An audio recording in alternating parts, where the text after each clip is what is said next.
Today I am doing a bit of a different video. It's been long overdue.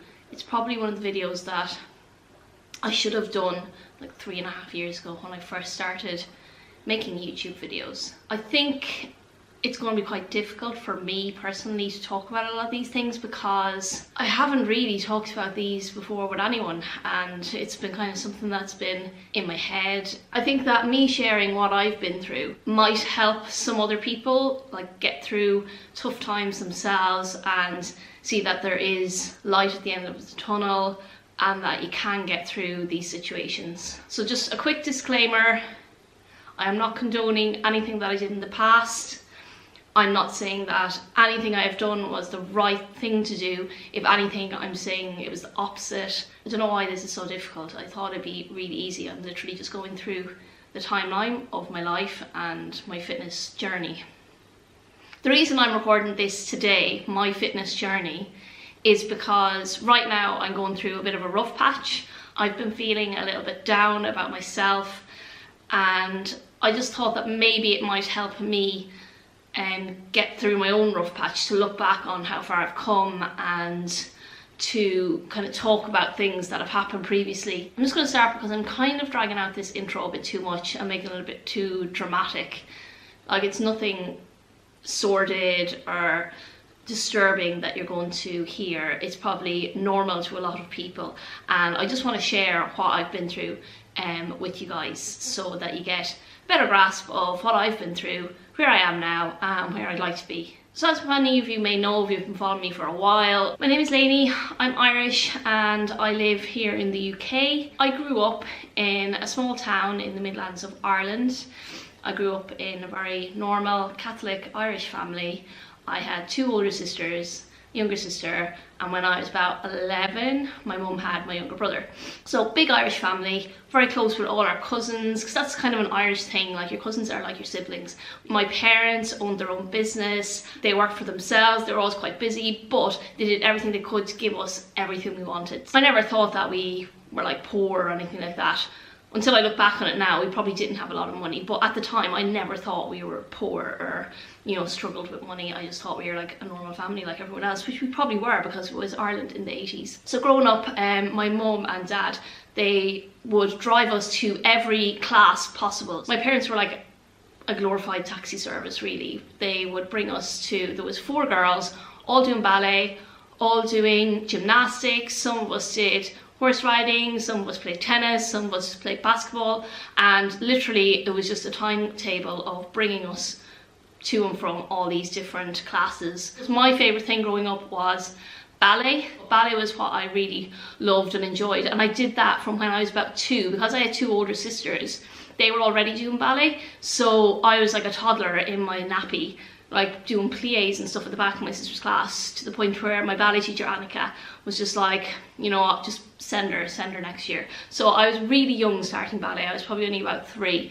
and I always loved it. It was where I had all my best friends in life, and it was where I kind of got to express myself, because coming from a big family, you know, you might not be heard, especially when I was a middle child and I had serious middle child syndrome. I was always looking for attention. So being in ballet, I got to express all my emotions and my feelings as, you know, a little creative child. So my upbringing was pretty normal up until the age of 12.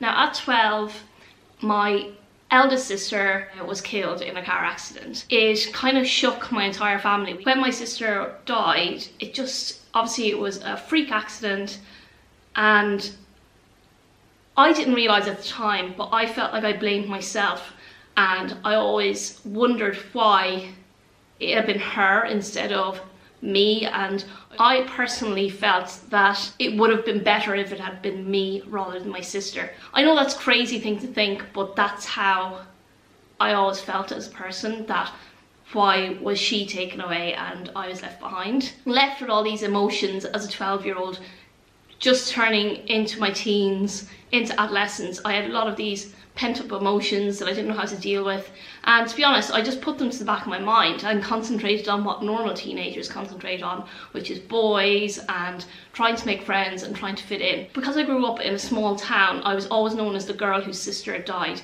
and that kind of stuck with me throughout school. So moving on, because we are talking about my fitness journey, but this does kind of correlate in with it, that I had this loss when I was 12, and I just put it back to the back of my head. I worked really hard in school. I worked really hard on my ballet. In the final years of school, I was going to ballet classes 4 or 5 times a week. I'd finish school on a Friday, I'd do my homework, and then I would go out to my ballet school for the entire weekend, where I would just dance and practice, and I just wanted to be a dancer. I applied to universities in the UK that to do a degree in dance combined with a degree in biomedical science. So it would have been a joint degree. It would have been very, very full on. I did the audition, I got into the school, and then when it came down to it, I opted out of doing dance and went for a straight degree in biomedical science. This was when I was 18, and I just opted to stay in Ireland. I just wasn't ready to make that move to the UK as an 18-year-old. When I started university, like everyone else, you have this new sense of freedom. I cut off all my hair, I pierced my lip, I pierced my eyebrow, and you know, I had this new sense of freedom where I could go out on a Wednesday night and go drinking with my friends and it wouldn't matter. And for the first time ever, I didn't have my ballet commitments. I found a boyfriend who I was madly in love with. It was a really destructive relationship. It wasn't good at all. And at this time as well, I didn't have the comforts of home, of my mum cooking my food for me. I wasn't doing the same activity levels as I was doing when I was in school. As a result, I just started to pile on the weight. And when I say pile on the weight, I put on like 2 stone, like 28 pounds in the space of a year. I went from being a UK size 8 to being a UK size 14. That was in the space of 1 year of just eating all the wrong foods. Like I'm talking about like Mars bars for breakfast, Yorkies for lunch, and big baguettes filled with like crispy chicken and mayonnaise and all the wrong things, like deep fried foods, Chinese food, and just eating completely all the wrong food. I had never had a problem with food growing up because my parents always provided me with really healthy food. Even if I did eat crap, it balanced out because I was doing so much ballet that the activity balanced out the food. So it was like the calories in versus calories out when I was in school. But as soon as I went to uni, I obviously cut out all that ballet and just start eating junk food, and like I just thought I could eat whatever I wanted. It was like this freedom. I could eat whatever I wanted, but then gradually I saw my clothes were getting tighter on me. I was in this really bad relationship. He would poke at the fat on the sides, he'd put his arm around me and pull at the fat on the side of my body. He made me feel like so crappy, and it's horrible to think that someone like that had that power over me. So that first summer that I was dating him, I decided to go home for the summer, and again, being back in my comfort zone, I was back in my parents' house. I had a job in a local factory in the lab, and I was away from him for the summer. I used to see him maybe once every couple of weekends, and that space away, I joined Weight Watchers with my mum, so I started counting my points. I joined a gym, which I didn't really know what I was doing, but I was doing something in the gym. I go on the treadmill and I try and use some of the weights, and I used to do like 100 sit-ups before I went to bed every night. And I gradually started dropping the weight again. So the weight fell off me in that summer. I looked great, I felt great, but then straight away I went back to university. The cycle of eating crap just started to seep in again. I was quite lazy. I'd get the bus and I didn't go to the gym. I didn't do any activities. My college course was getting really intense and there was a lot of work involved. There was like 36 hours of lectures a week, let alone all the studying I had to do outside that. It was like continual exams, and it was a 5-year course. So I had 5 years of this intense study where I just didn't have time to concentrate on me. And I really wish that I had discovered the gym back then and took that time for myself, but instead I just immersed myself in my studies, and nutrition and exercise just took a back seat. So I eventually broke up with the boyfriend. I broke the cycle, I broke up with him, and I met a really, really nice, good guy. He thought I was just amazing. It didn't matter if I was fat, if I was thin. He just thought I was funny and I was a good person. So when I met him, I knew I was on the right track because he just made me feel feel good about myself again. So I met this amazing guy. I was 21, I was having an amazing summer, living with my friends, and I felt like I was getting back on track with my life and my self-worth. But unfortunately, that was when tragedy hit my family again. My cousin, who was only a year older than me, who I was really close with, who I'd grown up with, gone to school with, he drowned in a freak swimming accident in Barcelona that summer. And when I got that news, it literally destroyed me. It took the life out of me. I felt like my whole life was out of control, and I got all these feelings and all these emotions that I'd kind of bottled down for like 9 years from when my sister died. And they all came up to the surface, and I started dealing with all this grief again, and I didn't know how to deal with it. And when it happened, the only thing I could do was sit and eat, and it was the only thing that kind of comforted me. I had this amazing guy, this amazing boyfriend. He would bring me out for nice meals. I'm only a small, petite girl, and I would eat the same amount as him. So he'd eat a pizza, I'd eat a pizza.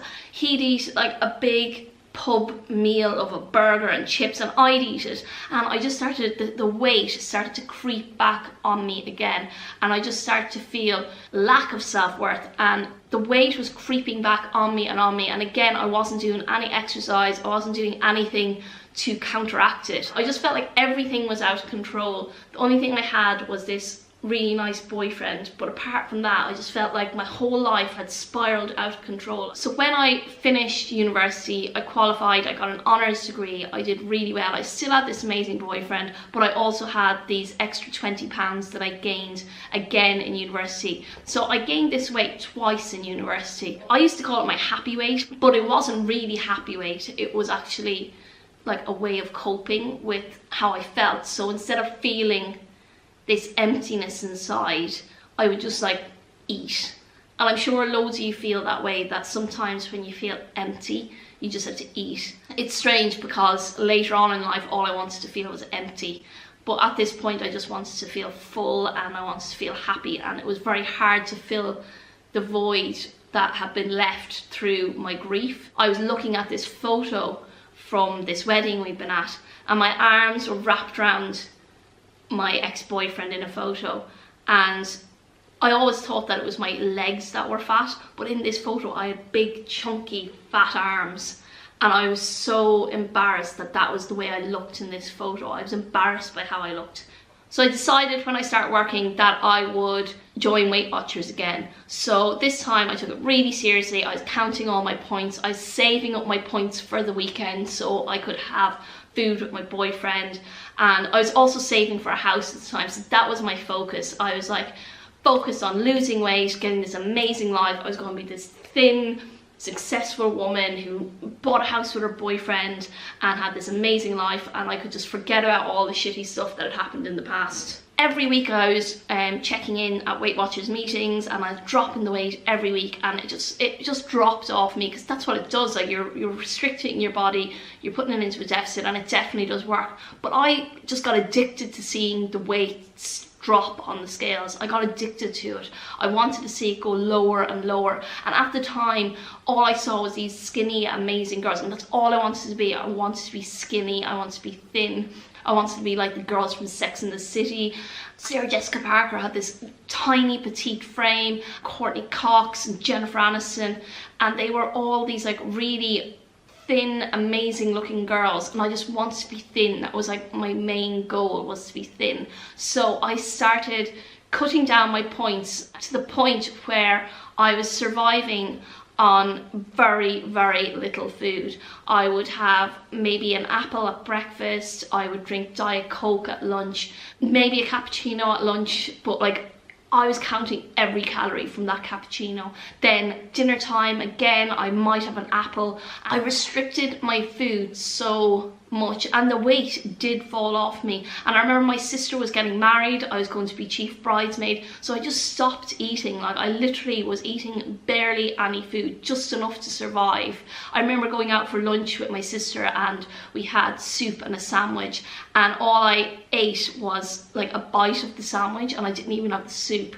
And it just got to a point where I hated going anywhere with my boyfriend, because there was always going to be some kind of food involved. If we went furniture shopping for the house we were buying, buying, you know, we'd end up going and get a coffee and a scone or cake, and I just didn't want to. I didn't want to be exposed to food. I didn't want to be around food. I didn't want anything to do with food. So I literally starved myself, and I was tiny. I lost so much weight. I was doing no exercise, so it was literally just through starvation. My bridesmaid dress that was bought had to be taken in 4 times because I was so tiny, and I just did not eat at the time. Even at my sister's wedding, I didn't eat the food, I didn't eat the cake, I didn't drink. I just, like, all I cared about was being thin. So after my sister's wedding, I thought that maybe then, oh, I'll start eating again, but I didn't. It just got worse. I was really focused on being thin and staying thin. I remember going out, and this was the first time it ever happened to me. I'd started making a lot of money in my job. I'd started doing on-call work, which gave me a big jump in my salary. So I had all this extra income coming in, and a lot of the friends that I had, they liked to go to the fancy restaurants in Dublin. And I remember going to this restaurant, and because I didn't eat, I had such a small stomach. So we went out for this meal, and it was just a regular 3-course meal, and I got to the dessert and I felt so full. I felt full up to here that I ran to the bathroom and I just threw up the entire meal. It made myself sick because I just felt so full, and that was the first time I remember making myself throw up from food. So I'd gone from eating nothing to eating a massive big meal and just throwing it up. That was the first experience I had with that, of purging my food. And from that, I just remember thinking, oh, that was cool. And it isn't cool. I'm not encouraging anyone to do this, but I just felt like I'd eaten that big meal and I was able to get rid of it, so I didn't have the guilt of it. I remember my diet for a while was that I would eat an apple in the morning, a scone at lunchtime, and then a bowl of cereal, and that's what I ate all day. I bought a house with my ex-boyfriend, and we were waiting for it to be completed. It was bought off the plans. So in the meantime, I was renting a room in a house. So I was quite alone, I was quite isolated. So every day I'd go home, I would eat a bowl of cereal. I would stand on my stepper and step, step, step, and then I'd go to bed early, get up and repeat the same thing over and over again. And then anytime I felt like I was going to eat a big meal, I would just have that safety net of, oh, I can just throw it up afterwards. So that was my thing. That was my new way of dealing with food. So when I moved into my new house, everything seemed to be coming together. I was like, okay, I've got my shit together. I'm really thin. I've got a good job. I've got a really nice house, a really nice car, a really amazing boyfriend. Everything is finally coming together. And that's when my parents separated. And that again was something that was completely out of my control, and I didn't know how to deal with the emotions of it, because technically it wasn't my choice, it was their choice, and you know, they needed to do it. They weren't happy together, but it just affected me because I had just had this amazing experience of buying my first house, my first boyfriend, and then it was balanced with this negativity of my parents hating each other and not wanting to be around each other, and hearing all the drama unfold each week. My coping mechanism, again, I just took it to another extreme, and that was when I started purposefully buying bags and bags full of chocolate, and I'd just buy like a huge bag full of chocolate and I would just eat it and throw it all up again. It became a habit of once a week I'd do this, and then where I moved to in my new house, there was a gym close by, and if I had like a slip up, or what I considered a slip up of eating like a candy bar, I would go to the gym and literally walk or run on the treadmill until I burned the calories that I'd just eaten. And it was this extremeness of me wanting to counteract anything I ate because I just wanted to be thin. All this time I was so focused on myself. My relationship was not making me happy anymore. Food wasn't being thin wasn't making me happy anymore. Nothing was making me happy anymore. So I ended up breaking up with the guy I'd been seeing for 6 years. He got a job in another country, which like destroyed me, and I didn't know how to deal, and I literally just sank into a really bad depression. And it was at this point where I ended up having to take time off work, and I was taking antidepressants, I was taking Xanax for my anxiety because I was getting really bad panic attacks at the time, and I didn't know how to deal with them. I didn't even realise that they were panic attacks at the time. I literally thought I was having a stroke because I used to feel frozen and like I couldn't move, and that everything was happening around me. I couldn't speak. It was like the most surreal experience ever. And it was at that point where I was medicated for my depression, and I really did feel like my world was just crumbling around me and I'd no control over anything. I'd no control over life, I'd no control over myself, over my food. And that was where my bulimia just got out of control, because not only did I start binging and purging, I also was taking an excessive amount of laxatives, so that I just wanted to feel empty. I just didn't want to feel anything anymore. I didn't want to feel happy, I didn't want to feel sad, I wanted to just feel nothing. It was my way of coping, and it was the wrong way of coping. If anyone is feeling the way I felt then, it's not nice, and it really feels like you have no one to talk to because you're so ashamed of yourself. You know that what you're doing is wrong. And to be honest, I've never ever told anyone about this before, so it is like surprising that I'm sitting here in front of a camera. I wanted to tell them so bad because I felt so crappy about myself. I just wanted to, it was almost like I was trying to harm myself so that someone would see it and reach out to me and go, are you okay? But I had these friends and I had my family, but I just didn't, even though I wanted them to say to me, I didn't at the same time, because I felt like this was my way of coping with all the crap that was going on in my life and had gone on in my life. At this point, I met another guy and I started dating him, and he was completely the wrong person for me, but he was fun and we'd go out, we'd party and we'd drink a lot. And to be honest, it took me away from being obsessed with food, because he loved to be fun with food and he loved to just eat what he wanted and have fun, and he didn't care if I was fat or he didn't care if I was thin. He didn't care anything about that. And it was, for the first couple of months, it was like a really fun relationship, and it made me forget about all the binging and the, you know, bulimia and the anorexia, and I just didn't do that. I just ate and I just had fun. But again, the weight just crept back on me because I wasn't doing any exercise. It wasn't balancing out. So I got to a point where all the partying started catching up on me, because every weekend it was a big party weekend, we drank loads, and then I'd spend the week recovering. So after a year of partying constantly, I ended up being really sick with a bad flu, and I was out sick for a week and a half, and my mum rang me and she's like, you need to start looking after yourself. So I booked myself in to get a massage and a facial, just to relax and to look after myself. While I was getting this massage, the girl who was massaging me, she was saying, oh, you know, I do bodybuilding and I do weight training, I have this amazing coach, and you know, you should go to him. So I got this guy's number off her and I texted him and I booked in for a week of personal training. Now this guy was like a proper bodybuilder, and I'd never really lifted weights properly before in my life. Monday to Friday I had 5 sessions, and on each day he went through a different body part with me. After the week he said, usually girls quit after the first week because they're so sore. So after the first week, every part of my body ached. It ached. Like I couldn't even use the remote control to change the TV.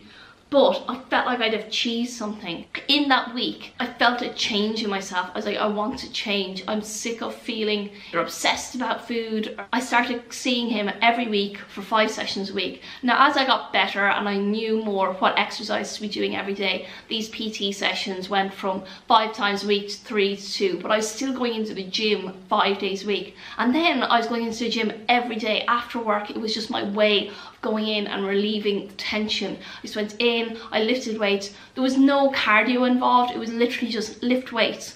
Within about 6 weeks, I started to see a difference.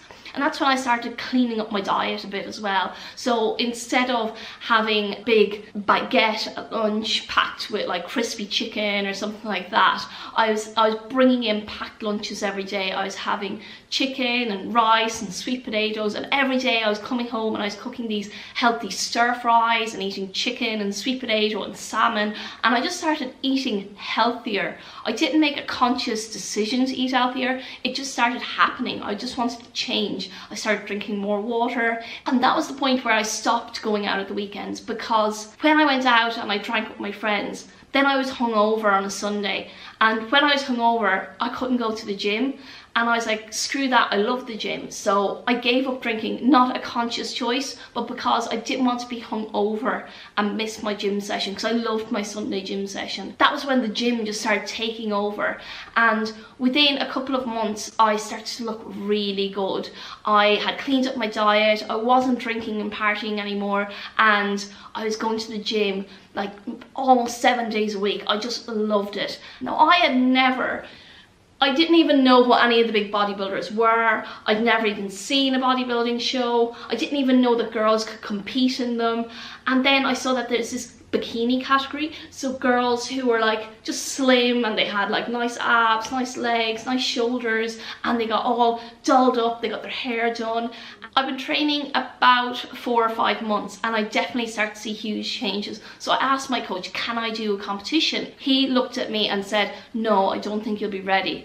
And I remember going home and crying because he said no. I just didn't like the fact that he said no when I thought I was doing so amazingly well. So I kept on training and eating the same as I always had. I wasn't focusing on doing the competition, but then again, at about 10 weeks out from this competition that was coming up, I asked him again, and he said, oh, well, we'll continue on and I'll coach you for it, but you still might not be able to do it. I started to focus more. I was getting up and doing some cardio. At the time, I'd just gotten my dog Roxy, and in the mornings I'd take her out in the snow and we'd run and do my cardio. So my day was just consumed. Every morning I was up at 6, I'd go to the gym, go to work, spend a full day at work, then on the way home from work I would go to the gym again, do my weight training, then I'd come home, feed my dog, walk her, prep all my food for the next day, and it was just like I had this brilliant consistency. I ended up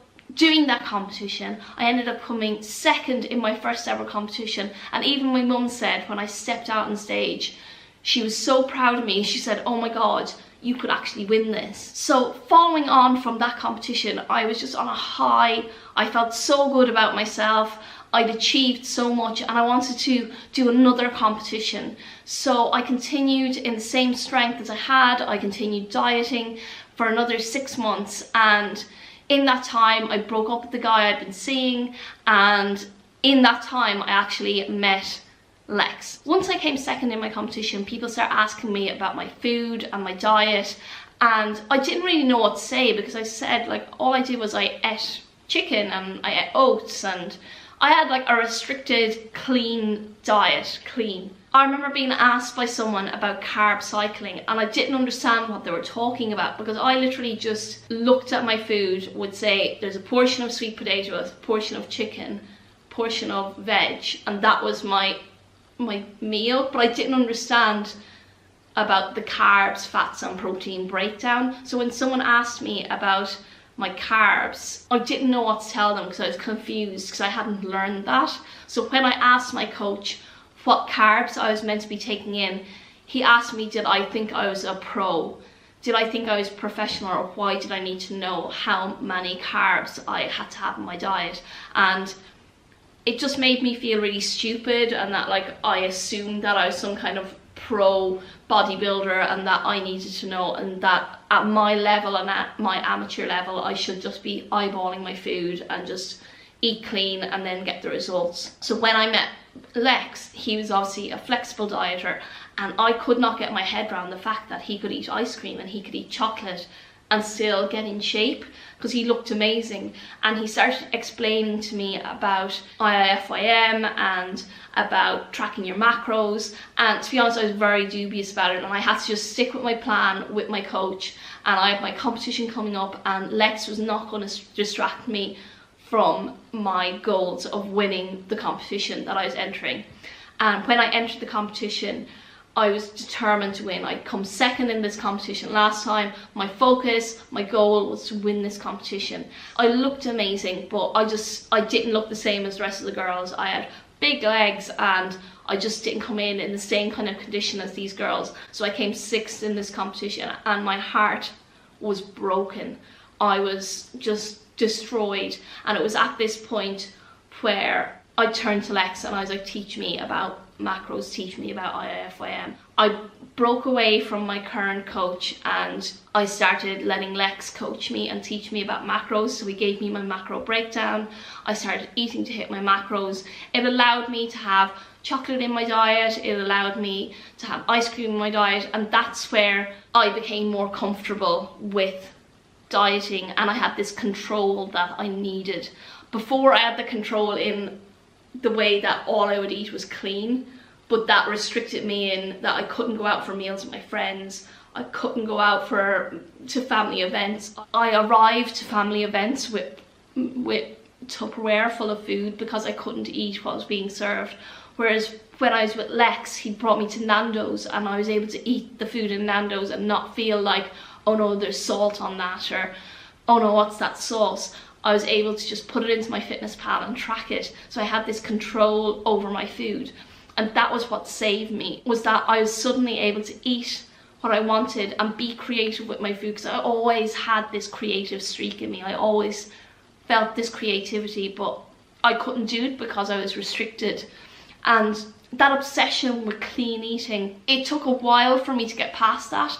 So now we're bringing you up to the point where I started recording my YouTube videos, and as you all know, I have had times where I've struggled with binge eating in the past couple of years. The binge eating is different to what I had previously encountered. It wasn't the same as when I used to binge and purge, because the binge eating literally was just binge eating. I didn't use laxatives, I didn't throw up afterwards, I literally just ate a crap ton of food. And it was through competing, because I restricted myself in my macros so much that even though I was allowed to eat chocolate and I was allowed to eat these things, if I went over my macros by like 2 grams, I felt like I ruined the entire day. So that was when it led to me having these binging sessions where it was like almost like an outer body experience, where I was watching someone else eat all this food, and it would happen every couple of days, to the point where I just felt miserable again. At this point, I had decided to move to the UK and be with Lex full time. I quit my job and I started my YouTubing, I started my online coaching. So I felt like I had to be perfect, this perfect social media person. It was just another part of me that I was kind of hiding, because I want to be this perfect person who always hits her macros and has the perfect washboard abs and has the perfect life in the UK with the perfect boyfriend. But in reality, I was like missing my friends and my family. I was really lonely. I had no friends over here whatsoever. And again, food became my comfort. And I suppose the binging came from that, where I just felt, when I felt sad, I would just eat a lot of food. Or even when I felt happy, I would eat a lot of food. It was like my way of rewarding myself as well as punishing myself. About 2 years ago, I sunk into a really low place. It was just before we got married. I just felt really shit about myself. I just felt really sad all the time. And I felt like, why do I feel this way? Like, the man I love wants to marry me. I'm, you know, living my best life online. In essence, I was just killing myself through binging. Every couple of days I was going into the pantry and eating my weight in food and just feeling really shitty about myself. So it was like a never-ending cycle of binging and then trying to like cut my macros back. So that was the point where I decided to get some external help, and I got hypnotherapy, which unraveled a lot of issues I had with my sister's death, my cousin's death, my parents breaking up, and a lot of issues that were there were holding me back from being happy. It was like every time I felt like I was getting to a good point in my life, I was sabotaging myself because I didn't feel like I deserved to be happy. And to be honest, recently I've started to get those feelings again of inadequacy, those feelings, I've started overeating, not binging, but overeating. And I think that's why I've held out on doing this video for so long, because I felt like I had to be in this perfect mental place and this perfect physical place where I looked amazing and I could be like, hey, I went from that to that. But in essence, there is no perfect place to be at. And I wanted to make this video today because I've been through a lot and it is a constant struggle. And even now, the last couple of weeks, I've just been in a really low place just because I feel quite lonesome, I feel quite alone. And even though you might have this amazing perception of someone online, it can still be a very lonely place on social media. And I guess right now that I've kind of come undone because I'd really like to start a family, but we want to find a house first, and I'm just after doing a competition and getting in amazing shape, and I was hoping to maintain that condition for as long as possible. But over the last few weeks we've been traveling a lot and the weight has crept on again, and it's not like I'm back to my original weight or back to where I originally ever was, but I feel just kind of disappointed in myself, and I just want to achieve so much, and I've set my goals so high that sometimes I feel it's out of my reach and that the only control I have is through food. I'm making this video today because I'm saying that I've made an appointment to go back to my hypnotherapist next week to help me get through the issues I'm struggling with now. And I'm not in a bad place, but I'm in a place where I can recognize it now and recognize when I need a little bit of external help. I don't need medication or anything like that because I still go to the gym every day, I still eat healthily every day, but there are days where I overeat and I just feel that I can nip that in the bud and I can get back to the place where I felt good about myself, which I did last year, and I feel like it is in me to get back there. And now I'm able to recognize when I'm feeling crappy about myself. So I know this has been like a really super long video. If you've gotten to this point, well done, I'm very proud of you. And I just wanted to share my story with you guys because I haven't before, and because I suppose I feel like I am a normal person, and even though I'm online and I share my life with you, doesn't mean that I'm not a normal person who's been through normal things. And most people have, if you actually talk to them, most people have had some kind of issue with food at some point. Like, I've overcome my eating disorder and I'm getting to grips with where I'm at now and being able to see when I need a little bit of help and I need a little bit of comforting from someone external. I just hope that my video will help some of you guys who are going through similar experience, and either it's a breakup or a death in the family or something. You just need to deal with the emotions in a way that doesn't revolve around food, feeling empty or feeling full, that you have a healthy relationship with food. And that's all I want, is that I can enjoy food and still reach my goals in the fitness industry, do competitions and still feel good about myself without it being an obsession. So if you like the video, please give it a thumbs up. I feel really inappropriate saying that about this kind of video because it was a hard video for me to make. But make sure to subscribe if you'd like to see more of my other videos. Most of my videos are much more uplifting and happy because I normally talk about positivity and how you can get through these rough patches, and that's what I will be focusing on. And I just want you to take something from all my videos and learn something and learn from my mistakes, and that's what I'm doing. I'm sharing my life not because it's perfect, because it's imperfect like everyone else's. So I'm going to leave it there, guys. Thanks for watching if you watched this far. And if you have any questions or comments or want any encouragement or need any advice, just hit me up in the comments below. 'Cause if I only had 100 fans, I'd take them all to dinner.